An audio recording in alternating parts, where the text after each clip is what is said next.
नमस्कार दोस्तों, मैं केसी साहू सर आज आप लोगों के लिए केवल और केवल दो ही गणित के ऐसे चैलेंजिंग प्रश्न लेकर आया हूं ना जिसके उत्तर आपको कंफ्यूज कर सकते हैं। जी हाँ दोस्तों, और निश्चित रूप से यदि आप गणित के जीनियस है ना तो इन दोनों ही प्रश्नों के उत्तर आप दे पाएंगे। जी हाँ दोस्तों, मैं आपको केवल दो ही प्रश्न दे रहा हूं। यहाँ पर देखिए, ये पहला प्रश्न है और आपको इन दोनों प्रश्नों के उत्तर कमेंट करके बताना है। पहला प्रश्न को देख लीजिएगा, यहाँ पर 3 है, फिर ब्रैकेट में 3 का पावर 33 है, फिर प्लस 3 का पावर 33 है, फिर प्लस 3 का पावर 33 है। तो भाई इसको हल करने के बाद हमारा उत्तर क्या आएगा आप लोग मुझे कमेंट करके जरूर बताइएगा। इस प्रश्न में मैंने कोई भी ऑप्शन नहीं दिया है। जी हाँ दोस्तों, उसी प्रकार हमें क्या करना है, यहाँ पर देखिए दूसरा प्रश्न मैंने लिख रखा है, अंडर रूट ऋण 5 को यदि हमें गुना करना हो अंडर रूट ऋण 5 से, तो इस प्रश्न के उत्तर क्या होगा, तो आप लोग मुझे कमेंट करके जरूर बताइएगा। और दोस्तों ऐसे ही शानदार पूरा बेसिक के साथ मैंने बताया है इस वाले वीडियो में। स्क्रीन में आपको एक वीडियो का लिंक दिखाई दे रहा है, फोटो दिखाई दे रहा है, तो इस वीडियो को आप हमारे चैनल में जाकर जरूर देखिएगा, या तो ऊपर में आपको वीडियो का लिंक मिल जाएगा, उसको क्लिक कर लीजिएगा। लेकिन पहले इस वीडियो को आप लोग पूरा देख लीजिएगा। यहां पर देखिए इस प्रश्न के मैंने 3 ऑप्शन लिखे हैं। देखिए ए में मैंने 5 लिखा है ना, बी में ऋण 5 लिखा है और सी में मैंने लिखा है 0। यहां पर मैंने केवल 3 ही ऑप्शन लिखा है और इन तीनों ऑप्शन में कौन सा ऑप्शन आपको सही लग रहा है मुझे कमेंट करके जरूर बताइएगा। जी हाँ दोस्तों, अब ये दोनों ही प्रश्न को हम बहुत ही सरल तरीके से हल करते हैं। सबसे पहले इस प्रश्न को हल करते हैं। देखिए, इस प्रश्न को हल करने से पहले आपको घातांक के जो कुछ नियम है उसको जान लेना जरूरी है। तो चलिए मैं आपको पहले यहाँ पर घातांक के नियम को समझा देता हूँ। देखिए, हम जानते हैं कि जब कोई संख्या होता है, मान ले जाए यहाँ पर अगर मैं 5 की बात करता हूँ और इसका अगर घात 2 है उदाहरण के लिए, और इसको अगर मैं गुना करूँ, ध्यान दीजिए 5 का घात 2 है। अब यहाँ पर देखिए, यदि आधार समान है और उसके बीच गुना हो रहा हो तो घात क्या हो जाता है, जुड़ जाता है। याद रखिए, इसमें घात का बराबर होना जरूरी नहीं है, लेकिन आधार बराबर होगा और गुना हो रहा होगा तभी हम क्या करेंगे, उसकी घात को जोड़ेंगे। लेकिन भाई यदि ध्यान दीजिएगा, यदि यहाँ पर घात अलग अलग है, देखिएगा घात मैंने अलग लिखा है और यहाँ पर संख्या मैंने 7 ले लिया, और यहाँ पर घात अगर समान हो तब भी और घात असमान हो तब भी, तो इसको हम कैसे हल करेंगे? क्या इनमें हम घात को जोड़ सकते हैं?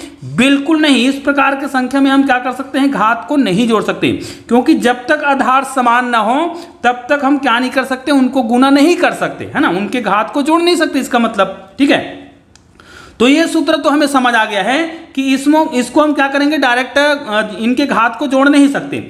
लेकिन एक चीज और है, आपको याद रखना है कि यदि, ध्यान दीजिएगा, यदि घात यहाँ पर कुछ भी हो, ठीक है, घात 3 है, 5 का घात 3 है और प्लस यहाँ पर 5 का घात मान लिया जाए 4 है, कुछ भी हो।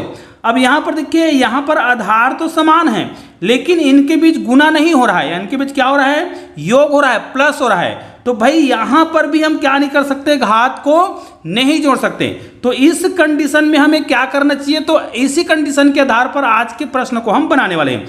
जी हाँ दोस्तों, तो घातांक के जो सारे नियम हैं आपको याद होने चाहिए। सबसे पहले इसको सूत्र रूप में अगर मैं बताना चाहूं, अगर x का पावर n है, ठीक है, और इसको गुना किया गया है, मान लिया जाए x का पावर m से, तो हम जानते हैं कि यदि आधार समान है तो भाई हम घात को क्या कर देंगे, घात को जोड़ देंगे। ये कब होगा, जब आधार समान हो और दोनों के बीच गुना हो रहा हो तभी हम क्या करेंगे, इनके घात को जोड़ेंगे। लेकिन आधार अगर अलग अलग है, घात समान हो या असमान हो, तब उसको हम इस प्रकार नहीं जोड़ सकते। लेकिन मैंने आपको यह भी बताया है कि यदि हमें यहां पर दिया है इस प्रकार, अगर आधार समान है तो हम इसको क्या नहीं कर सकते, इस प्रकार जोड़ नहीं सकते, ना तो इसको घात को जोड़ सकते हैं और ना ही संख्या को जोड़ सकते हैं। ठीक है, तो इस कंडीशन में हम प्रश्न को कैसे हल करेंगे, ध्यान दीजिएगा।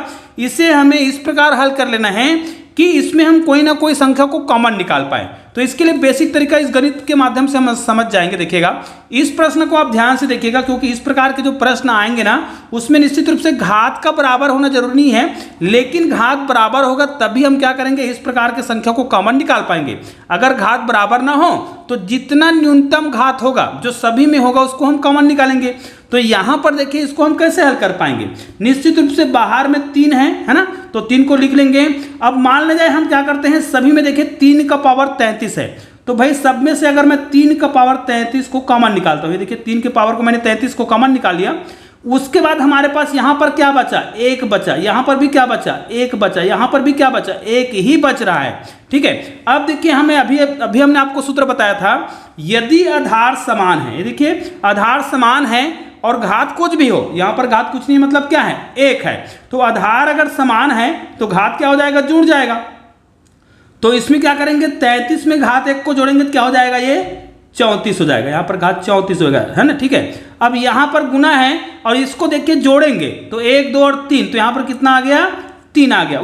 इसका मतलब ये है कि अब हमें 3 का पावर यहाँ पर 34 मिल गया है और इसको गुना किया गया है 3 से। अब इसका घात कुछ नहीं है मतलब कितना है, 1 है। यहाँ पर फिर देख सकते हैं इसका जो घात है वो क्या हो गया है, अलग अलग है, लेकिन इसके जो आधार है, आधार क्या है, बराबर है। तो हम यहाँ पर फिर क्या कर सकते हैं, इनके जो आधार तो बराबर है तो घात को हम फिर से जोड़ सकते हैं, मतलब यहाँ पर कितना आ जाएगा, 3 का पावर 35 आएगा। और दोस्तों ये बिल्कुल परफेक्ट आंसर है, ये तो हो गया।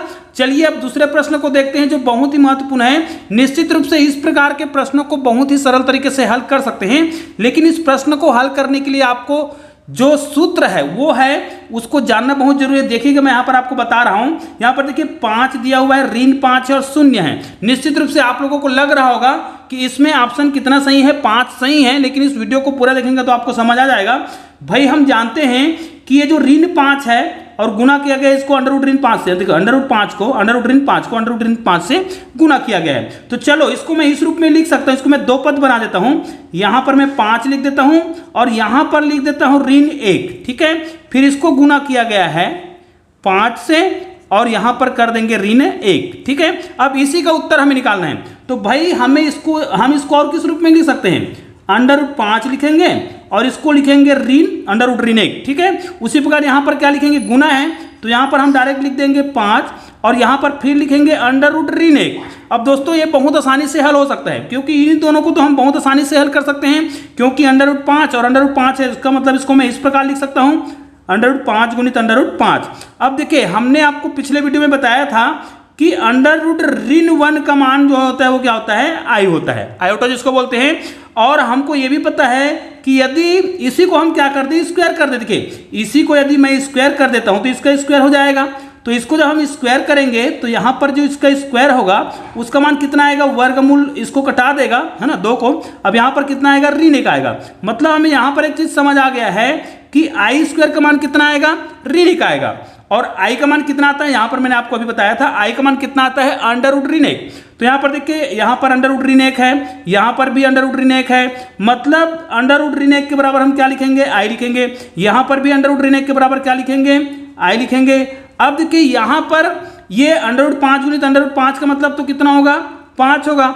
और आई गुणित आई मतलब यहाँ पर क्या हो जाएगा, आई का स्क्वायर हो जाएगा। और आई स्क्वायर का मान यहाँ पर आप देख सकते हैं मैंने कितना लिखा है, ऋण 1। अब यहाँ पर ऋण 1 लिखेंगे तो 5 का गुना होगा ऋण 1 से। अब इनको हम गुना करेंगे तो हमारा उत्तर आ जाएगा -5। तो देखिए आपका उत्तर कितना आ गया, ऋण 5 आ गया, जबकि शुरू में हमको लग रहा था कि इसका उत्तर कितना आएगा, 5 आएगा। तो दोस्तों ये गणित के विशेष प्रकार के नियम के माध्यम से हमने इसको हल करने का प्रयास किया है, जो कि बहुत ही सरल तरीके से हल हो गया है। दोस्तों ऐसे ही शानदार वीडियो के लिए आपने चैनल को सब्सक्राइब नहीं किया तो चैनल को सब्सक्राइब करके बेल आइकन को प्रेस कर दीजिएगा। और बगल में आपको 2 शानदार वीडियो दिखाई दे रहा है, किसी भी वीडियो को क्लिक कीजिए और शानदार वीडियो का आनंद लीजिए। चलिए दोस्तों मिलते हैं एक और बेहतरीन वीडियो के साथ, तब तक के लिए जय हिंद भारत।